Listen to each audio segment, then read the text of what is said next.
Today we're at New Echota, the last capital of the Cherokee Indian Nation before their removal, before the Trail of Tears that happened in 1839.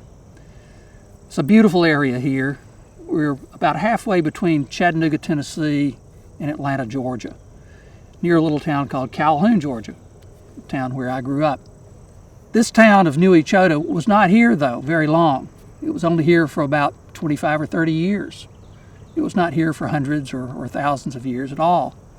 Instead, it came as a result of longer civilizations that were here, that moved around, that grew, that expanded, that became more complex, and finally became a town where you had codified laws, you had a legislature, you even had a print shop.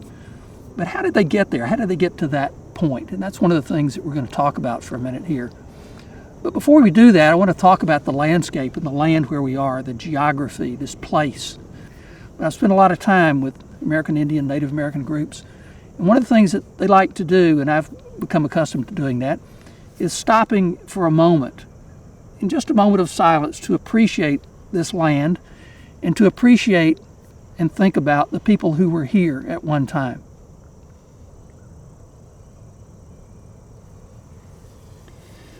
You know, where we are is at the junction of two rivers, very close by here, the Coosawattee River and the Coosawattee River. They're just a few hundred yards away behind these trees, and they join together to make the Oostanala River. These are all Indian names that come from Cherokee language as well as the Muscogean languages, people who were here before the Cherokee. So beginning about 10 or 12,000 years ago, people came into this area. They used these rivers much in the same way that we would use a highway today. They used it as a way to travel, to communicate with other people, to visit with other people they had something in common with, or maybe they were traveling from farther distances away. They also had large trails, pathways. They were not hacking their way through brush when they went from one village to another. They had very big open trails. They traveled a lot between villages to communicate, to exchange ideas, to exchange goods. But beginning here 10 or 12,000 years ago, there were people here who were chasing around very large animals, mastodons, woolly mammoths, those kinds of animals that don't exist really anymore. And the people came across into the North American continent. They came across the Bering Straits from Alaska and that area. They also may have come from land bridges from Greenland and Siberia coming that way. So we have some evidence of people being here as far back as maybe 30 to 40,000 years ago in the southeast. But certainly 10 or 12,000 years ago, a large number of people came here. Then for thousands of years, these Indian groups, these Native American groups, they began to expand what they were doing, began to be very good at exploiting the resources around them, not the big game animals anymore, smaller animals. And they began to understand how to grow crops and take advantage of foods that grew naturally around them as well. Beginning about 1,000 years ago, these groups began to build ceremonial structures, ceremonial mounds. We can see those at Etowah Indian Mounds, about 20 miles south of here, near Cartersville. And in other parts of Georgia, and in other parts of the southeast, we see these large structures, ceremonial structures, and places where they could bury their loved ones. These larger groups, these larger ceremonial groups, these larger villages, these political centers, those then began to decline in about 1400, 1500 AD, meaning about 500 years ago.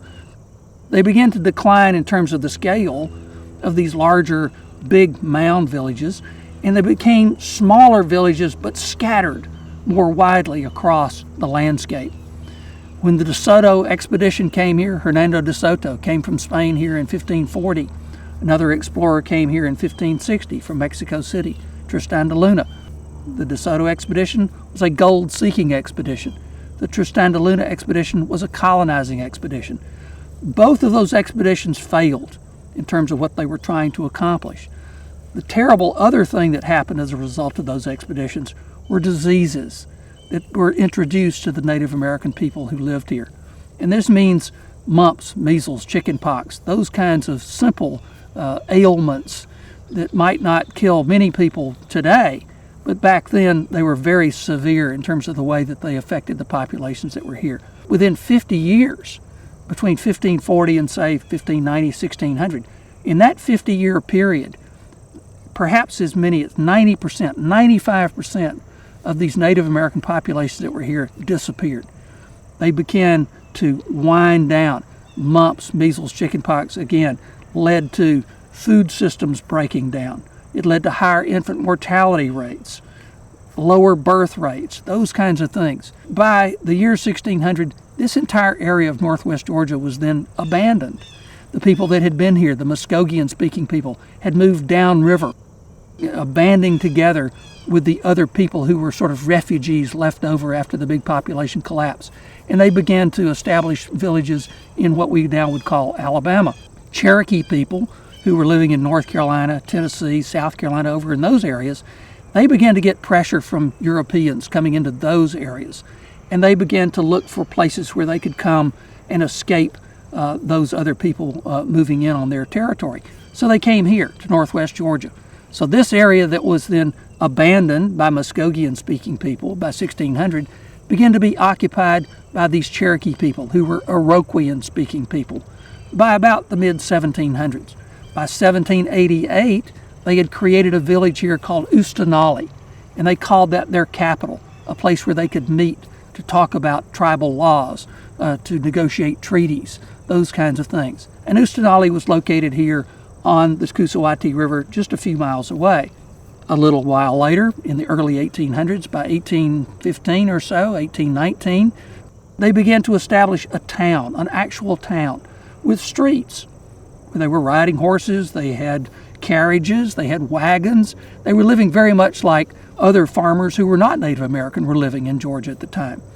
And they began to establish then this town, this place where they could come together and they could buy and sell goods. They had a Supreme Courthouse here where they adjudicated their laws. They had a legislature where they created laws. They had a print shop where they actually printed a newspaper in Cherokee and in English. The Cherokee syllabary was created by Sequoyah. You may have heard of his name before. So those kinds of things happened here at New Echota in this town that was created about 1819 or so. By 1825, it became the official capital. And then, in the terrible things that we call the Trail of Tears, the moment that the Cherokee Indians were told by at gunpoint to leave and were escorted out of northwest Georgia, that happened in 1839. And that Trail of Tears then went from Georgia to Oklahoma, and then this land became abandoned again. So we didn't know where this town of New Echota was for many years. We had some records, some maps, some other things that began to show that location, but this was a cotton field and cornfields. These were fields that were farmed then by white settlers who had moved into this area after the Cherokees were removed and had left and gone to Oklahoma. In the 1950s then, archaeologists began to do some work here, some examination, and began to find the remnants of New Echota. So we've reconstructed now parts of this town, specific buildings that can then demonstrate what life was like here in this town before the removal in 1839.